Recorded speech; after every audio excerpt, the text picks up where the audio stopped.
दुर्भाग्यपूर्ण है कि आज मुख्यमंत्री जेल के अंदर है और वहां से वो जिद के कारण मंत्रालय वहां से चलाना चाहता है।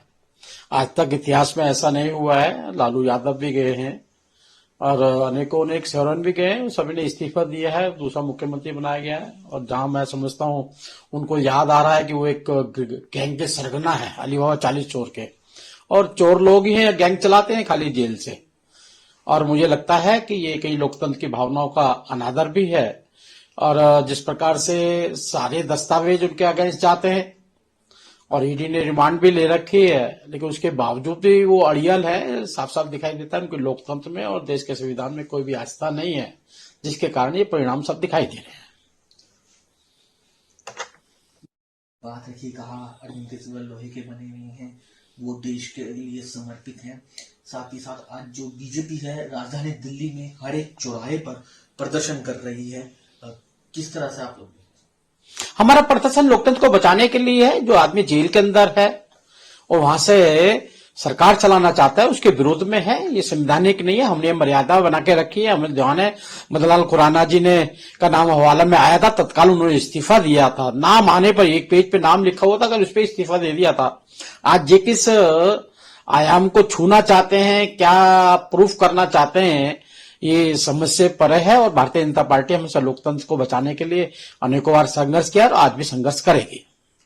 दीप दीक्षित, उनका कहना है कि अरविंद केजरीवाल इस समय जेल में है, वो जेल से सरकार चलाए या ना चलाए ये आम आदमी पार्टी का निजी मामला है, लेकिन बेहतर होगा कि वो किसी और को नॉमिनेट करें मुख्यमंत्री के तौर पर। सभी का कहना यही है।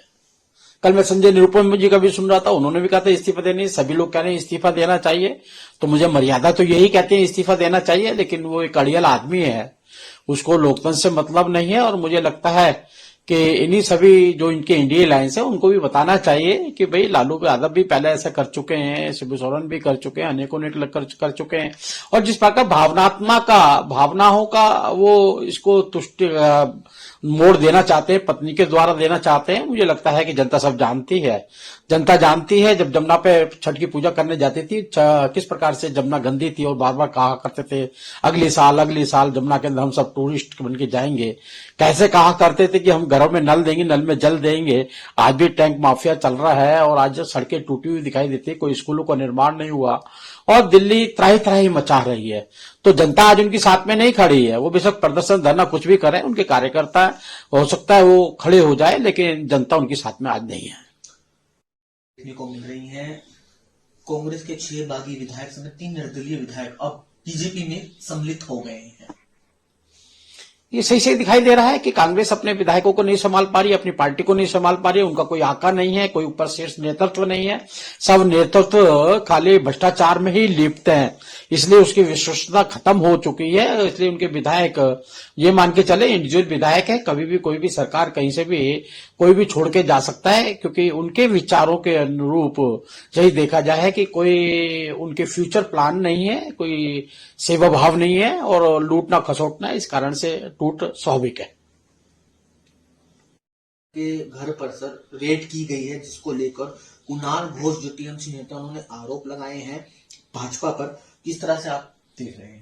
आरोप लगाने का मकसद क्या है मुझे समझ में नहीं आ रहा। आपने देखा होगा पार्लियामेंट में चर्चा भी हुई थी और चारों तरफ चर्चा हो रही है, प्रूफ दिखे, उन्होंने खुद कहा है मैंने अपना आईडी दी है और उसके अनुसार किस प्रकार से प्रश्न पूछने के अगेंस्ट पैसे का लेन देन हुआ है वो सब जानती हैं।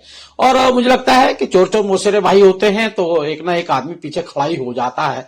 लेकिन सत्यता ये है कि उन्होंने पाप किया है, लोकतंत्र की हत्या की है, जो संविधान की मर्यादा है उनका हनन किया है। उन्होंने इलेक्टोरल बॉन्ड को लेकर भाजपा लीड एनडीए की जो सेंट्रल गवर्नमेंट है उस पर गंभीर आरोप लगाया। उन्होंने कहा कि कई भ्रष्टाचार हुए हैं, चंदा लो, धंधा लो, ठेका लो, घूस दो। 20,000 के बॉन्ड खरीदे गए हैं, भारतीय जनता पार्टी को 6,000 कुछ के बॉन्ड मिले हैं। 14,000 किसने लिए हैं वो उनको क्लियर करना चाहिए। जो छोटे छोटे राजनीतिक दल हैं जिनके एक एक राज्य 2-2, 3-3 राज्य में सरकार है, उन्होंने इतना पैसा लिया है तो मुझे लगता है इलेक्टोरल बॉन्ड एक शुरुआत है, पारदर्शिता की शुरुआत है। किसने पैसा लिया और किसको दिया साफ साफ मालूम पड़ता है, क्योंकि इनको दुख इसलिए हो रहा है कि पहले जो चंदा ये लिया करते थे उसका 10% खर्च किया करते, 90% अपना पेट भरने का काम किया करते। इनकी दुकानें बंद हो चुकी हैं, इसलिए दाएं बाएं के अनेकों रास्ते ये ढूंढ रहे हैं। इनको दुख यही हो रहा है, केंद्र में सरकार चलाने वाली 18 राज्यों में सरकार चलाने वाली, उसको 6,000 मिल गए और हमें 16-17,000 मिले, खाली 100 मिले। तो इसलिए ये स्वाभाविक है इनकी परेशानी और तकलीफ होना। आखिरी चुनाव के मद्देनजर अपनी चौथी सूची जारी कर दी है। अजय राय प्रधानमंत्री के अगेंस्ट चुनाव लड़ेंगे बनारस से, वहीं दिग्विजय सिंह राजगढ़ और कांग्रेस ने 9 और कैंडिडेट के नाम घोषित किए हैं। बड़ी मुश्किल से कांग्रेस ने हाथ जोड़ जोड़ के अपने उम्मीदवार खड़े किए हैं। कोई उम्मीदवार लड़ने के लिए तैयार नहीं है, लेकिन इन्होंने अपनी इज्जत बचाने के लिए पुराने लोगों से कहा है भी तुम्हारे साथ हम इतना खड़े रहे, अब तुम भी खड़े हो जाओ कम से कम। वही एक रूप दिखाई दे रहा है, वरना तो हार विपक्षी सुनिश्चित है। इसलिए अपनी इज्जत बचाने के लिए, पार्टी का चेहरा बचाने के लिए सारे काम हो रहे हैं।